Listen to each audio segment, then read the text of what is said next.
Welcome to the Art Skirmish podcast, where we talk about art, culture, philosophy, life, and everything between. I'm your host, Silas. I'm joined by my co-host and resident artist, Eric.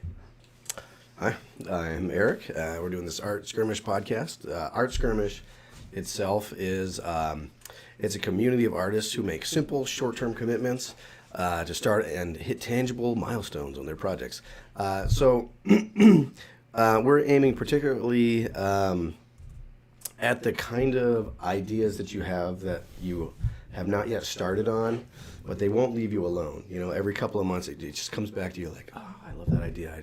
When am I going to find time for that? And so Art Skirmish was made as a context to have artists come together, make a commitment to work on those ideas for 2 weeks at a reasonable pace, at a pace that we hope we'll continue to maintain.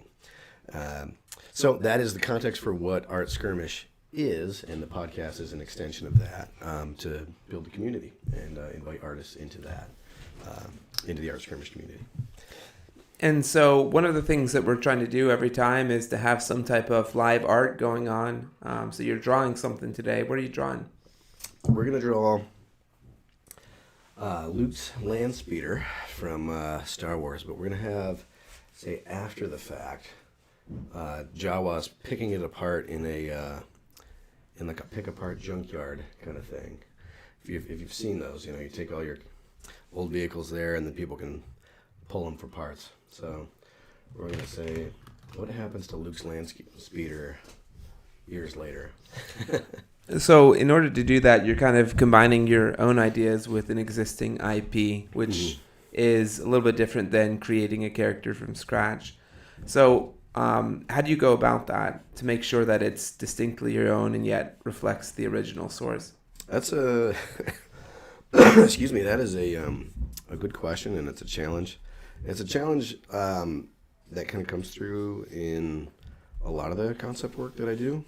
And so the first thing is to understand what the distinctives are of a style.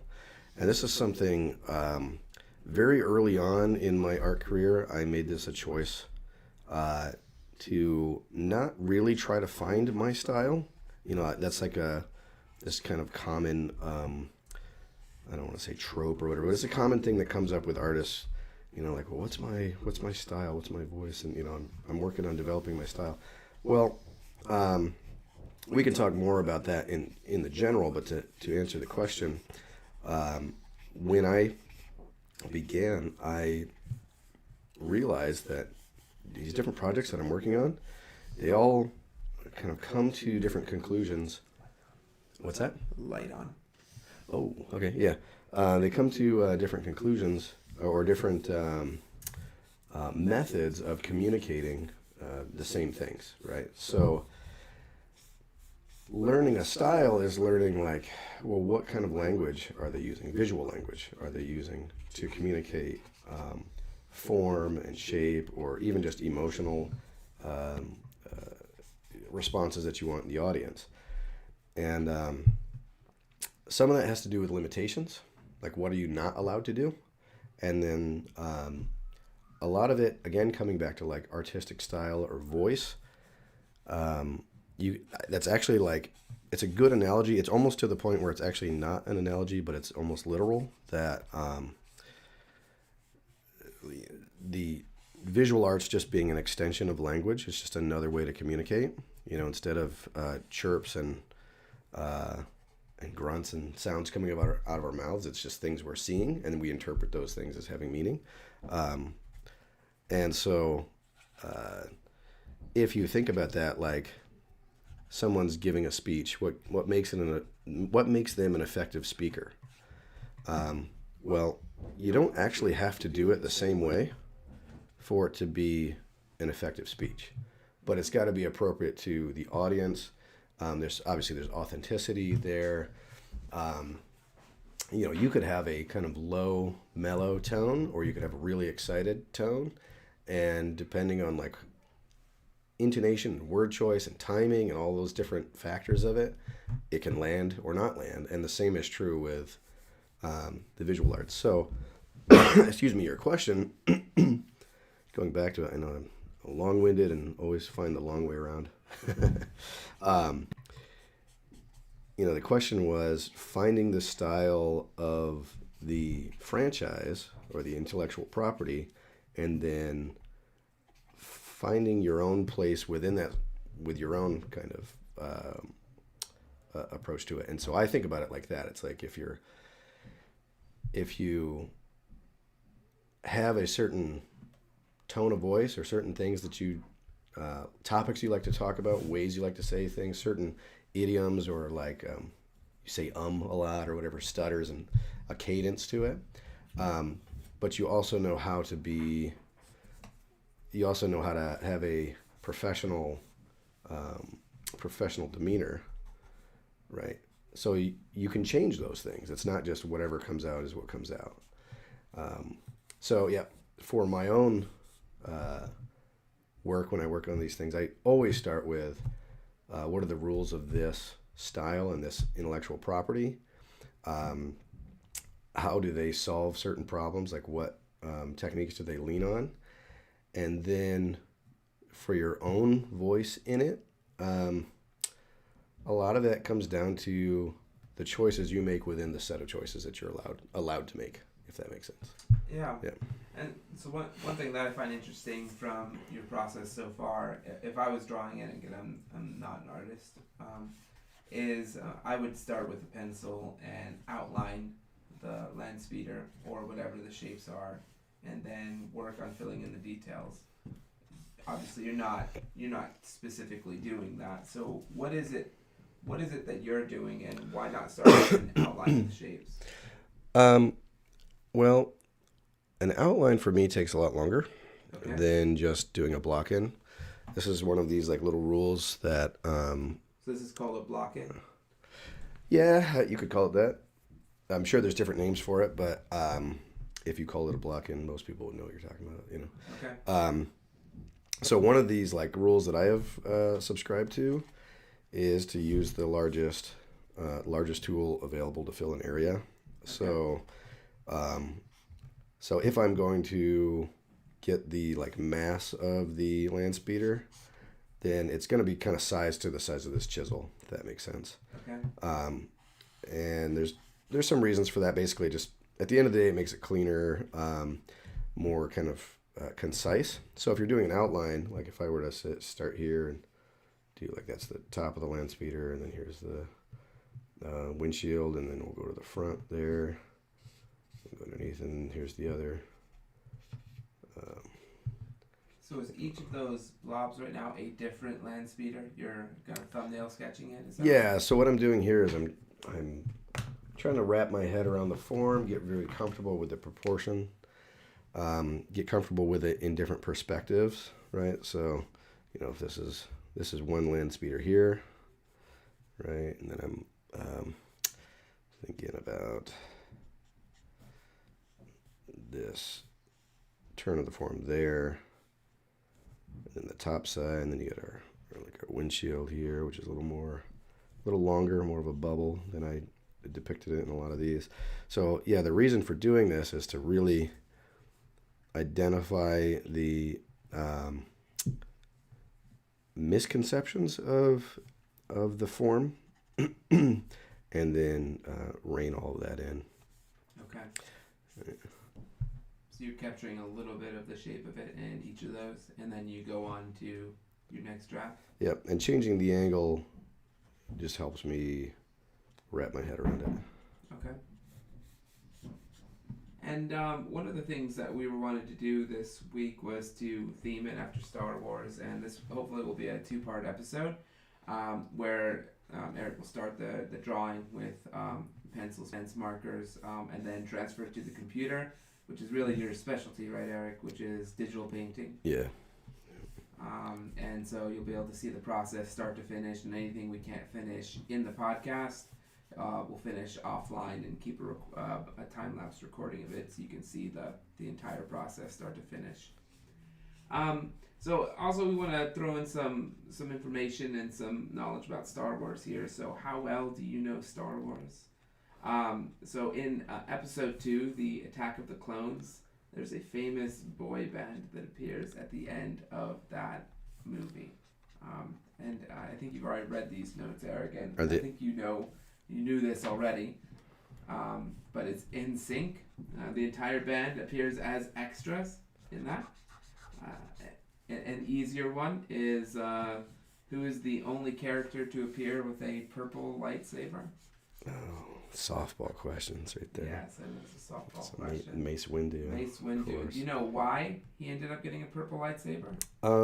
I don't remember the story exactly, but I seem to remember.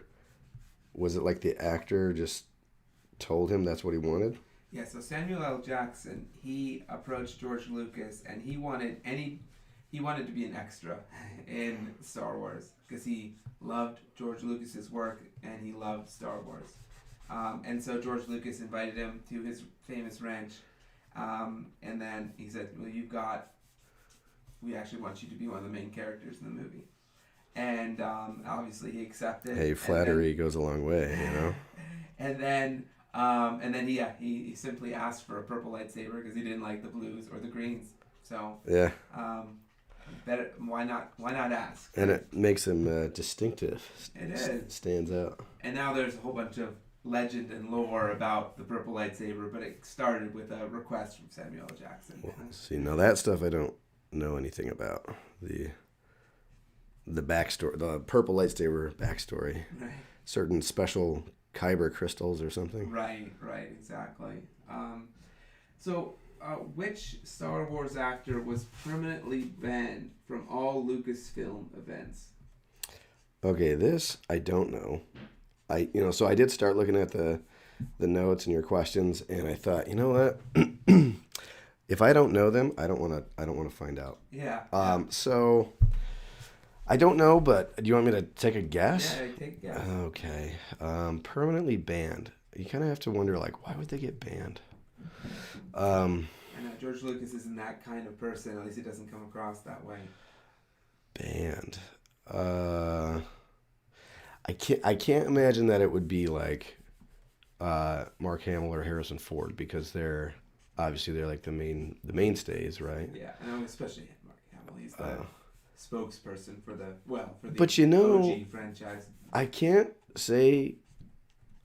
I haven't watched a lot of like Star Wars panels or whatever on these events, but when I have, I've never seen Harrison Ford in them. It's not Harrison Ford. I mean, I know that would be crazy, but like. No, yeah, it's not Harrison Ford. It's Jabba the Hutt. No, he was a puppet. I think. Okay. I forget how many. I've never seen Jabba at any of them. I think they had like 5 to 7 people at any one time, puppeteers, actually working on him to make his movements look realistic when he was on scene. I wonder if they ever did like a Meet Jabba panel, and then they get like all those 5 to 6 people, and they're just like, yeah, I was the tail. Yeah. I mean, I'm sure there's a documentary behind the scenes kind of thing, but I just mean like one of those like fan Comic-Con type things, like, and we're gonna have 6 the guys who were Jabba. It's one of Jabba. those random jobs that you don't think about that make movies happen. Yeah.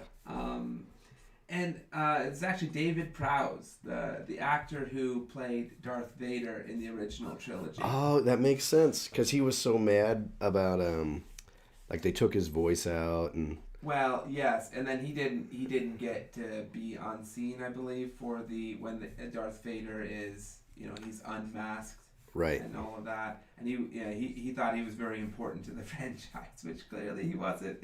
Anyone who's tall enough and big enough could play that role.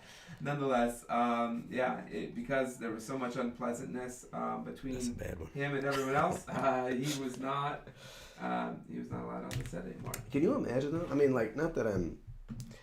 So this is a good point in terms of like making art, and particularly art that's like in a big production where you have a ton of other artists and stuff. Yeah. Excuse me, and not just artists. I'm using artists in the broad sense of like people do sound effects and story and lighting and all that stuff. Right. These are all very like highly technical. They're highly technical fields, and so yeah, you get all these people together, and sometimes you have to make the right decision for the project. You got to cut people or cut parts of the project. I said people on accident, but I guess that's true too. I guess that's the darker side, but it serves the project, right, and not necessarily each individual's interests. And so in that regard, I can look at that and I can say, yeah, it totally makes sense. Like Darth Vader is this iconic figure. It's not you. It's not the dude in the suit. In fact, the guy who is the face of Darth Vader, I could kind of care less, and like that could change, you know, and it wouldn't change the story for me at all, or the character for me at all. But on the other side of that, on the human resources, being the guy contributing, and then realizing that like my contribution will be completely invisible. I will be stripped from the glory of being the bad guy. Really, at the end of the day, James Earl Jones is Darth Vader, as far as I'm concerned, because that voice is what's so iconic and irreplaceable. So I can see, being that guy and feeling snubbed, Sure. A lot of egos on one set. Yeah. And, what's I think it was Christopher Lee, the actor who played Saruman in Lord of the Rings. They had filmed a very iconic death scene for him, falling off of the tower and and being spiked by some wheel down below. And he was very good friends with Peter Jackson, the director. And it so happens that was actually a falling out moment for them. Because it's not George Lucas, because Peter Jackson had to cut it because of cut time, of theatrical time, etc. And Christopher Lee felt very betrayed by that, and they didn't talk for years afterwards, I believe. Wow. So, yeah. I mean, isn't that the one that made it into the extended edition? Yep, it's in the extended edition, but they had to cut it from the theatrical version. Really? And he was upset about that. Very upset. So what happened in the theatrical version? He just fell off? And they're just like, I guess it's done. Yeah, in the theatrical version, I think you just see him on the tower surrounded. I don't think you ever actually see his death. So, yeah.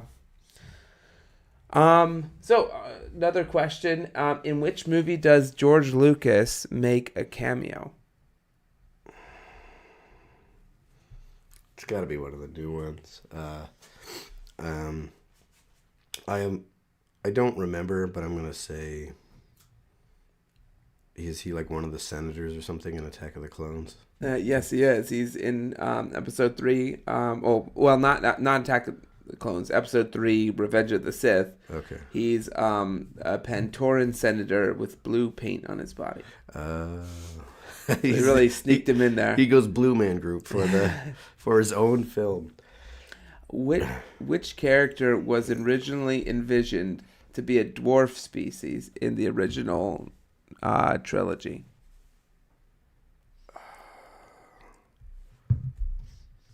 Chewie? It was actually Luke Skywalker. Really? Luke. What's that other Willow?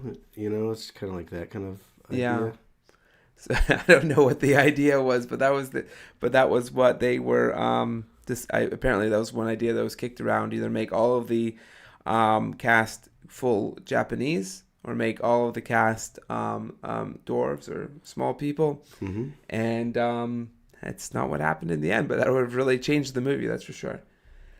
How much money did Star Wars gross on toys alone between 1977 and 1978? 77 and 78. I'm terrible with this kind of stuff. I'm just going to throw a number out there. I'm going to say it's going to be like $30 million. $100 million. And this is back in the late 70s. Yeah. And that's just on toys alone in about a year. It's wild. That's wild. Wildly successful franchise. Well, they knew the toys were like the ticket, right? Right. And it goes back to that like kind of upsell model. So I'm going to look at some reference here, by the way, because I'm hitting this point where I'm drawing this over and over, and I'm thinking, you know what? I'm not sure what those little engine nacelles look like. Mm. And so this is a part of the discipline of do all these little sketches up front so that you figure it out. Yeah. See, I've got it all wrong. It's quite a bit farther back. It goes like that. Yeah, so toys. Yeah. Yeah, Did it's almost like the DLC market of today, right? Downloadable content. Yeah. You sell a game, and really the game is a platform to sell more stuff. Right. Another one, Hoth is the ice planet where when Empire Strikes Back starts. Yep. What real life location was Hoth shot in? I don't know. That's guess I got to take a guess. Alaska somewhere. Nope. It's in Europe, Scandinavia. Well, Scandinavia. Hardangerjokulen. Hardangerjokulen Glacier. How did you go to in Norway. Yeah. And in fact, they had a you went vacation there last year. Yeah. I should have thought of that. During their shoot, they had the worst ice storm in 50 years hit the region with negative 20 degrees Fahrenheit temperature. The weather was so bad that a lot of the shots in the movie happened right outside the hotel where they're all staying, and you can't tell the difference because the weather was so horrendous. That's crazy. So, okay, so was it the plan to have Hoth be a completely barren ice wasteland? I think so, but I think they were thinking that they were not going to be like almost risking their lives with how bad the temperature and the weather would be. I mean, I'm not downplaying the risk of life, but I'm also like, what if they had planned for it to be a little bit balanced? You know, it's cold, right? Like tundra, and there's some vegetation or whatever, right? And then they're like, nope, it's pure white. Yeah, it's one of those happenstances that kind of what do you say mold or create movies. Right.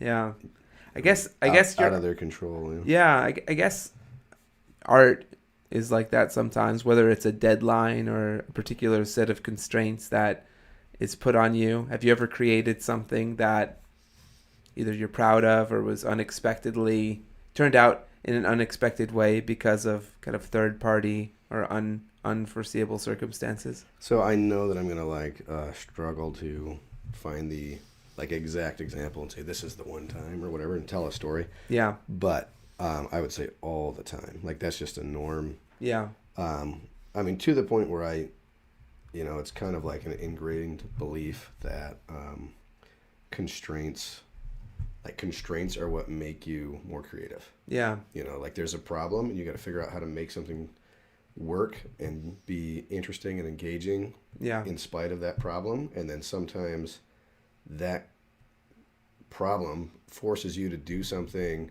that you never would have done otherwise that makes the thing unique and special. You know? So that's interesting. So constraints and even environment has a big effect on art. So do you find that in your own drawing and your own painting? Do you try to create a particular environment in your office or your studio? Or does it just depend? It just kind of happens? Well, as far as the environment in my studio, that's more of a struggle. Yeah. There are times where I want things to be really organized and like there's a system and I know where everything is. And then the reality of just like I'm trying to do too many things. And,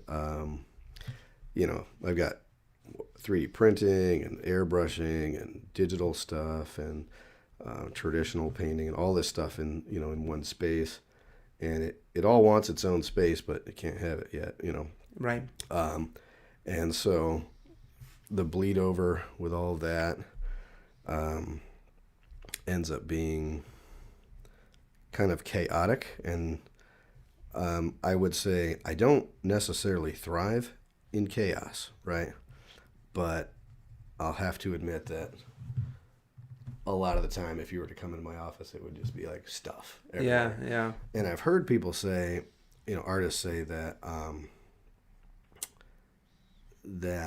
like they need the chaos, to like have like too much order and just makes it too predictable and rigid. And I don't know how much of this is true, Yeah. or if it's just, you're just playing the game of the character of what an artist is supposed to be. Yeah, sure. But I will say there's definitely truth to like, it's part office, it's part, artsy, inspiring, visual stuff, and it's part just workshop. Yeah. Because you got to make all this stuff, and it's not.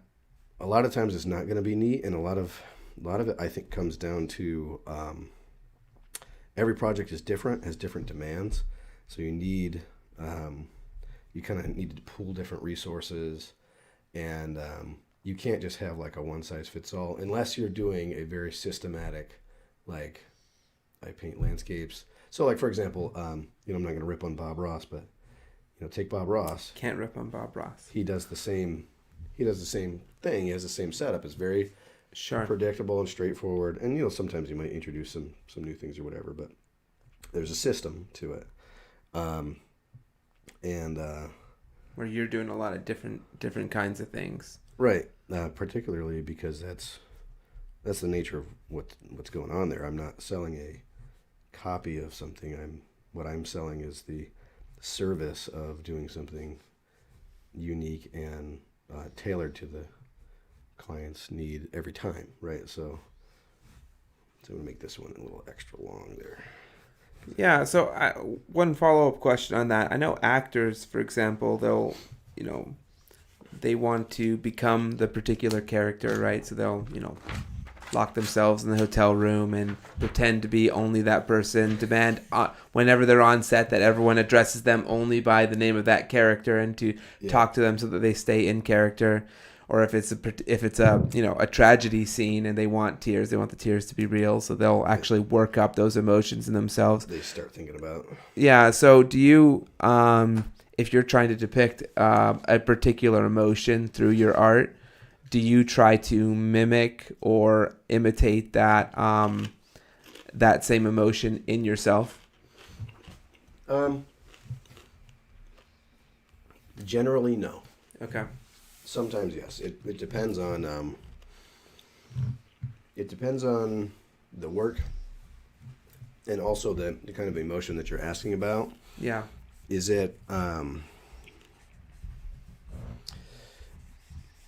it big picture or is it finite? Is it a character has just dealt with tragedy and loss, or are we talking about like it's an epic space battle?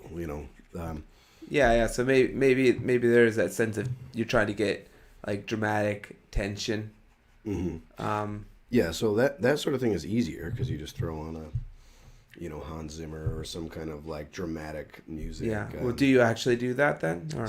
Sometimes, yeah. Okay. It depends on the project. But yeah, the more finite things, the more personal, like this character is. Introspective kind of things. Not so much. Okay. You almost kind of have to really work yourself into, like if you're going to do that, you've got to be spending a lot of time on that character or that scene or whatever. Yeah. And, sometimes you have to do it if it depends if you're doing like, let's say facial expressions or something, you have to, have to kind of act it out. But I don't find with my work that is very common. Okay. No. So another interesting part of Star Wars, to kind of circle back around, is that obviously there's a lot of history that's worked into it. So there's this misconception about where art comes from, or even the nature of creativity. Creativity just ideas just pop into your head out of nowhere, which is not the case. Mm-hmm. Ideas come from other ideas. The idea of originality is kind of a silly idea. It's really we take something familiar or several familiar things, we mold them together, we add one particular part to it. That's kind of how creativity works. So when you're creating a character, we'll get into Star Wars and where some of the historical boundaries or the historical inspiration of that came from. But when you're creating a character, what are your common sources of inspiration that you start from? So common is actually would be a difficult thing, and it kind of has to be tailored to what the character needs to be. Okay. So, more broadly, like it's not always character. Sometimes it's character. Sometimes it's settings or vehicles or whatever. And so there's a program that I use called PureRef. And basically, it's just an image. It's just a board. You throw images on it. It's very, very lightweight, and it's just meant for reference imagery. So that is the tool that I'll use. And sourcing material. Could you describe that a little bit? What was it called again? PureRef? PureRef. Okay. It's just a very lightweight application. It's like, just think gray box. You drag images into it. You can crop those images. You can scale them and move them around, and you can put a note next to it, and that's it. Okay. And that you set that up, and then you just set that off to the side.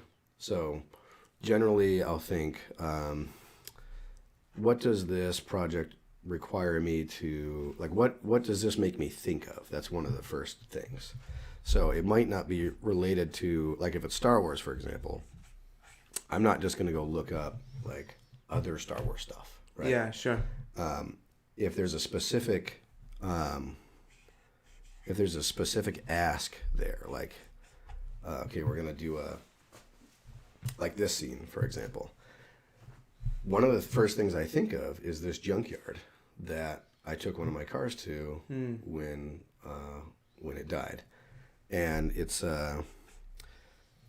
was called Pick Apart, and I don't know if that's like a common, line of junkyard businesses or whatever. I don't know, probably not.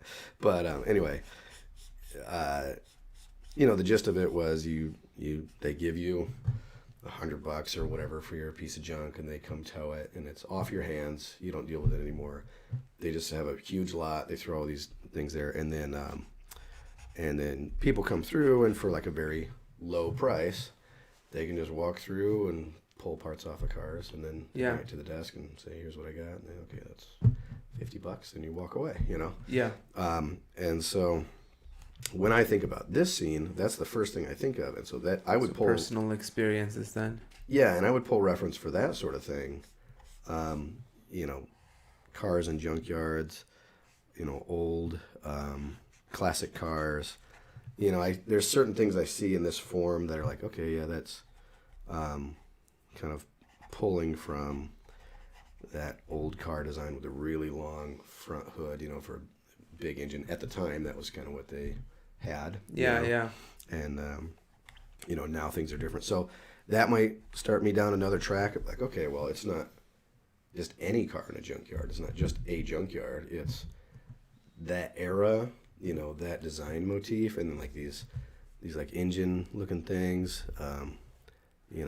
That's kind of a certain era of aviation, and so there's a lot to pull there before you're even like thinking sci-fi, otherworldly type stuff. You're working from grounded reality, things things you've experienced. And actually, I guess that kind of comes back to the question that you asked about, like, do you get in character? Do you have to feel out what they're experiencing? Not necessarily, but the more depth you have in your own experience, the more you can draw from. And I actually think that's understated. I don't want to go nuts with that one, but it just seems to me that the more interested you are in things outside of your field, the more ammunition you have in your field. You know? Yeah, well, I think was it Chris? Are you familiar with Chris Gore? No. He's an independent film creator, and I think his YouTube channel's Film Threat. Anyway, I think it was him or someone else on Film Threat or Film Courage, one of those, was saying that for young writers to write scripts for movies, it's very difficult because they haven't experienced much of life. Right, so if you're writing about a personal heartbreak or a breakup or a personal tragedy, not that young people have not experienced any of those things, but are less likely to have experienced as many or as in as much detail. Yeah, so or with certain other factors, you know. Yeah. Like if the story, like a heartbreak story or whatever, if it's right, just heartbreak versus or betrayal or whatever it is you've experienced. So one of the pieces of advice was, go experience life, like go live life for a while, for 10 years, 15 years, then come back and you'll have something to write about. Keep practicing writing, like don't give that up, but right. But you need something to draw on for it to be to feel more real. So you say art. Do you feel that way to a certain extent with art? Oh yeah, for sure. I mean, that kind of reminds me of the book, The War of Art, Stephen Pressfield's. One of his major points there being like you show up to do the discipline of the craft so that you are found able and practiced when inspiration comes.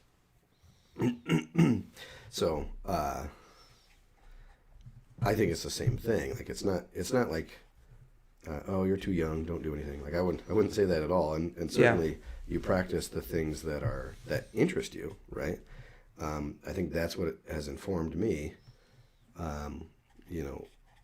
With my work, it's a lot of just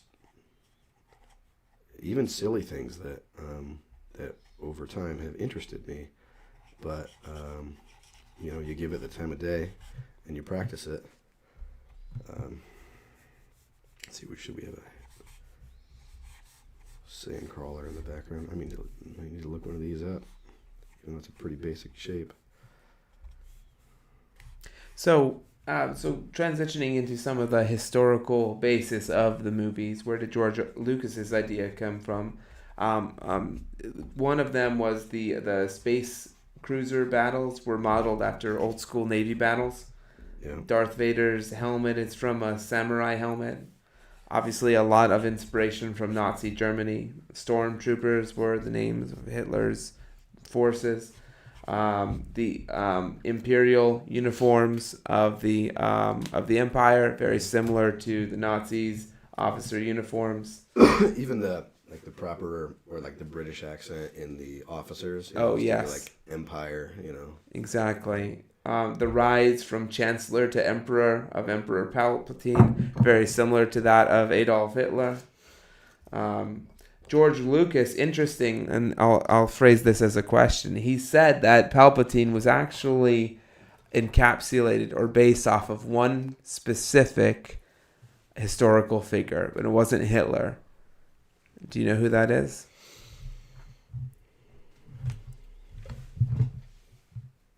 I'd have to venture a guess. Can't be Napoleon. Because Palpatine didn't do any of the frontline stuff. Right. I wouldn't say Stalin either. Maybe. Nope. One more hint would be that this person was American. Okay.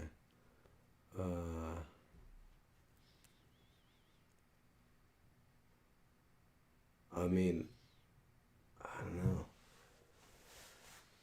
So I want to say George Washington is like one of our main figures of, someone who rises to power and all that stuff. But there's too much there. He gave up his power, He gave up his power, and he again was on the front lines. Right. He wasn't kind of behind the scenes.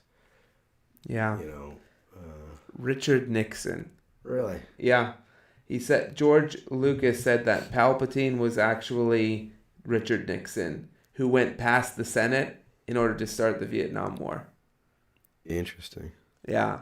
So in some ways, It is the a Star kind of a Wars, political film. the Star Wars trilogy is actually a indictment on the Nixon administration. Interesting.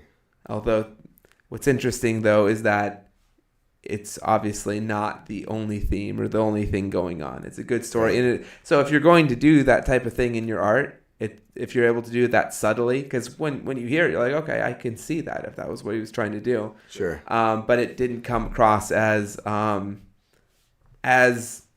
deliberate. Sure. And forced as a lot of the things today are. Oh yeah. Well, even at the time, if you're thinking about, I'm not a movie buff, so I'm not gonna get the timeline exactly right, but not too far off with your other your like Stanley Kubrick films of Full Metal Jacket, and those are like explicitly political, right? Commentary, art to communicate these ideas and these criticisms, and but people have to actually like the art for it to be effective or successful. Yeah, that and it has to outlive the immediate crises, right? And I think that's the thing with Star Wars that made it work. Again, I don't know that it's funny because like I want to call it brilliant, and then I also want to say, but it kind of isn't. It's kind of simple, and like,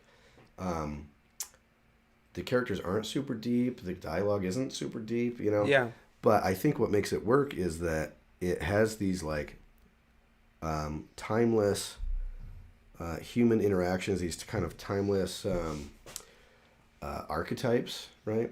And that was very much intentional. Like that's not just my take on it. Lucas has talked about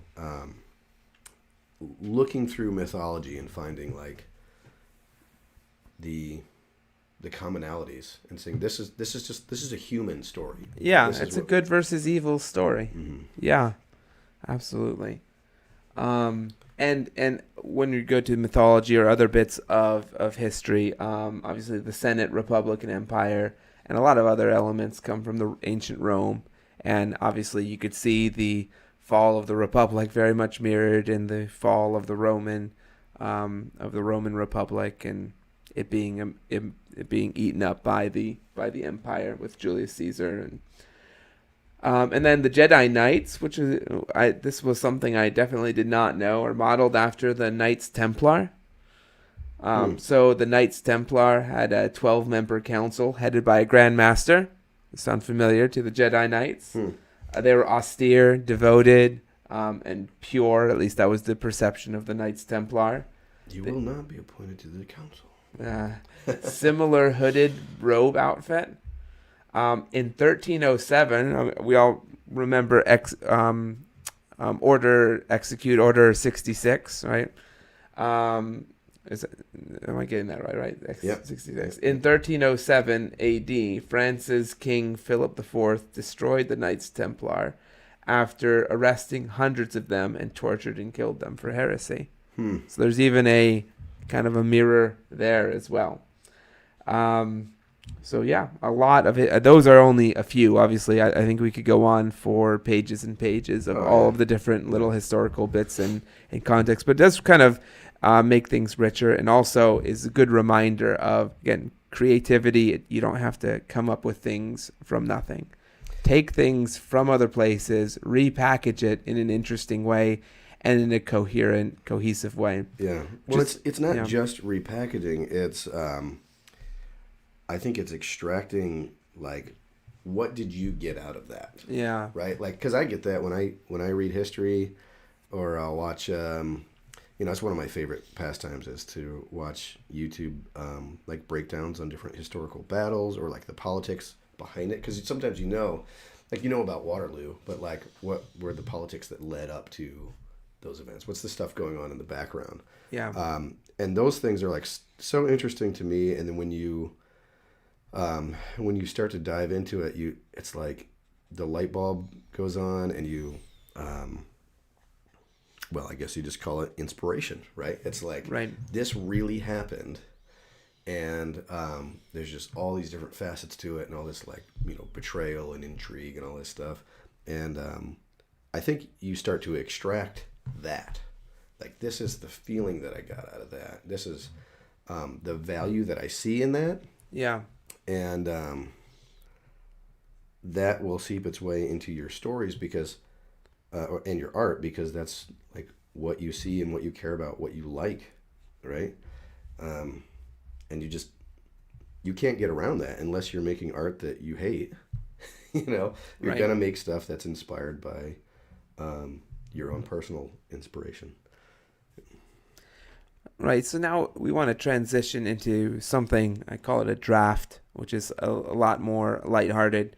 And how this goes is there will be a question, and then each of us, for 3 different rounds, gets to pick a person, just like you're picking teams in the gym. Okay. So the question is this: which Star Wars character would you want to have your back in a fight? So you can go first. All right. I am tempted to wax long on this. I'll try to keep it brief. Short answer is going to be Chewbacca. Okay. Why? Brief answer of why. Because there isn't yet a long, complicated backstory that makes him like not someone that I could depend on. There's always some. Okay, maybe I'm ripping on it, but like, there's always. So I would have said Boba Fett. And now that there's like lots of extra Boba Fett stuff, I don't know about that guy. Give me Chewie. He's pretty straight up. Yeah. All right, you. Yoda. I think if it was Yoda versus Chewie in a fight, I think I would take Yoda. So I think that's a bad pick. Oh, really? Yeah. Well, Chewie didn't like punk out and go to a planet and live in an igloo. No, that's true. He didn't have a mental breakdown or whatnot. When they needed him the most, he was like, "I better leave." That's true. I need some alone. But in his prime, I would take Yoda over Chewie. So, yeah. All right, your go. Second round. Round 2. I hadn't thought that far ahead. He's a bad pick. I don't know if I should go with it, but I'm thinking IG-88. Who's IG-88? He's the droid with the tall can head. Oh. In the Mandalorian. Yeah. Okay. Yeah. So the assassin droid. Yeah. He's in the originals when Darth Vader is hiring bounty hunters to get Han Solo. Oh, interesting. So that he can get to Luke, right? Yeah. And that's when he, has that iconic line with Boba Fett, "No disintegrations." And IG-88 is in that lineup. Bosk is another one. He's the big dinosaur-looking guy. Always liked him as a kid. Like, yeah, dinosaur bounty hunter. That sounds awesome. Yeah. But we'll go with IG-88. He's and I like him from another story, one of the video games, Jedi Knight Dark Forces 2. It's an old video game, but IG-88 was like the bad guy. Yeah. Yeah. So I'm tempted to go with my second pick, Darth Vader. Although I'm a little bit hesitant because if I'd served my purpose, then he would turn his back on me and willingly sacrifice me. But if he truly had my back and I could depend on him, I think that would be a pretty solid pick in a fight. I had your back. Like, I've never seen Darth Vader choke anybody from behind. But as soon as you were, as soon as you slip up and he's like, "You have failed me." Yeah. Exactly. Yeah. So that's why there's definitely reservations about that pick, but I'm not going back. Okay. How many picks are we doing? Yeah, one more. One more. Well, see, I'm too simple-minded. I'm drawing Jawas, so I'm thinking a Jawa might be nice. Yeah, you can. What's the context again? We're doing in a fight. In a fight, who would you want to have your back? Oh, what kind of fight is this? Is this a Star Wars fight or is this Star Wars fight? Or this? So there's lasers and lightsabers and. So I've got Chewie, IG-88, and I have Darth Vader and Yoda. Yeah. I guess I've got a Luke Skywalker. You're getting all the Jedis and stuff. Yeah. You know? Okay. And if I'm going to choose a non-Jedi... Well, we should have said Jedis are off the tip. Next round. Yeah, maybe. Yeah. I think I would go with Boba Fett. Minus, I do understand your reservations about the concerns with him. That's why he'd be third round pick. But as far as a non-Jedi, he's pretty great. I mean, he killed several Jedi as well. I mean, he's pretty good. Okay.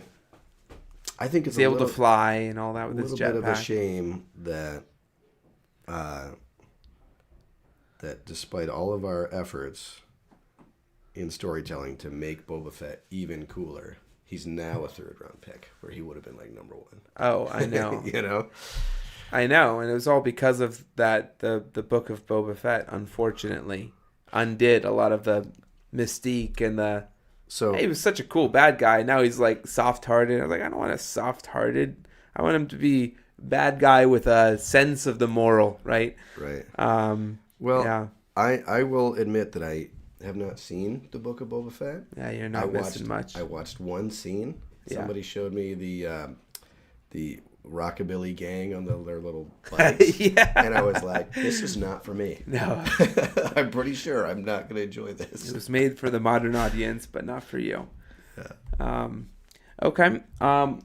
We're about 8 minutes to the end here. So I wanted to touch on one more serious kind of segment, but before we do that, tell us about your drawing. Where are you at with it? And what's your next steps? Yeah, that's a great question. So, I actually am pretty happy with this, the positioning and the composition that I have here. So we got a little Jawa here. He's going to reaching down inside what would be the engine compartment that we've got opened up. We're trying to open up a bunch of panels. I've removed the windshield here, and This is just like the front dash, which probably could be simplified. And I'll probably just do that with like a light gray, just that whole section.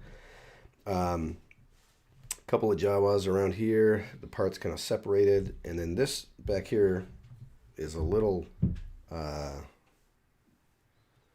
It's just abstract, but this is it's supposed to be a Jawa holding up a part here.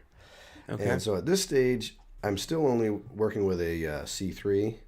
So it's C3 is a marker. Yeah, so the scale here, these are gray. C stands for cool gray, so it's slightly on the blue side. And so a 0 would represent nothing. That's the white page. 1 would be a 10% to black. 100 would be a black. So we'll pull the 100 right there. Okay. So that's a.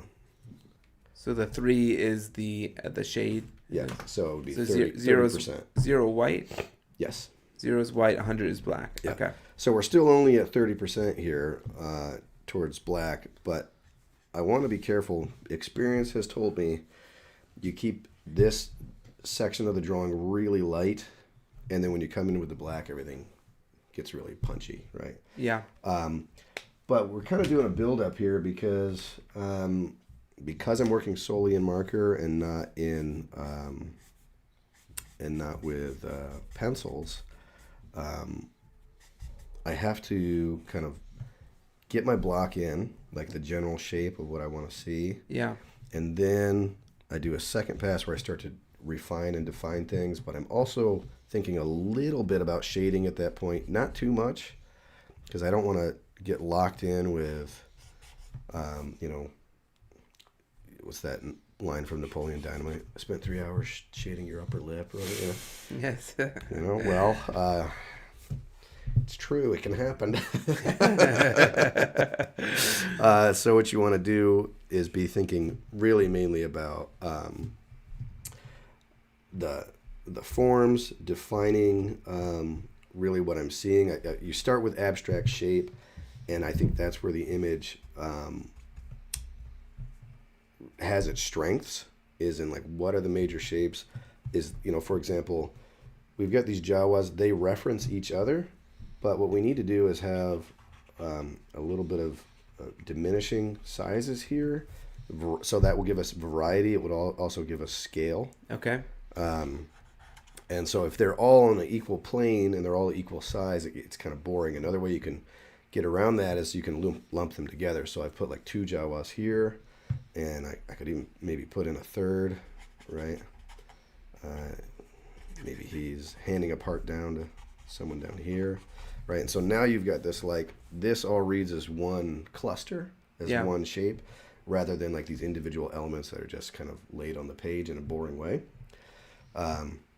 So that's the stuff that I'm looking at up front, because it's hard to fix that stuff later. Okay. So then the next step would be to come in with black, and for that I've got more than 2 sizes, but the basic sizes are going to be a 0.7 millimeters, so that's actually a pretty big marker, and then my 0.05 is a tiny little detail. Okay. And again, with the variety and size of the shapes, the variety in the stroke thickness, that's what they call your line, the variety in the stroke will make it more visually interesting. Okay. So I'm going to start with the thicker one.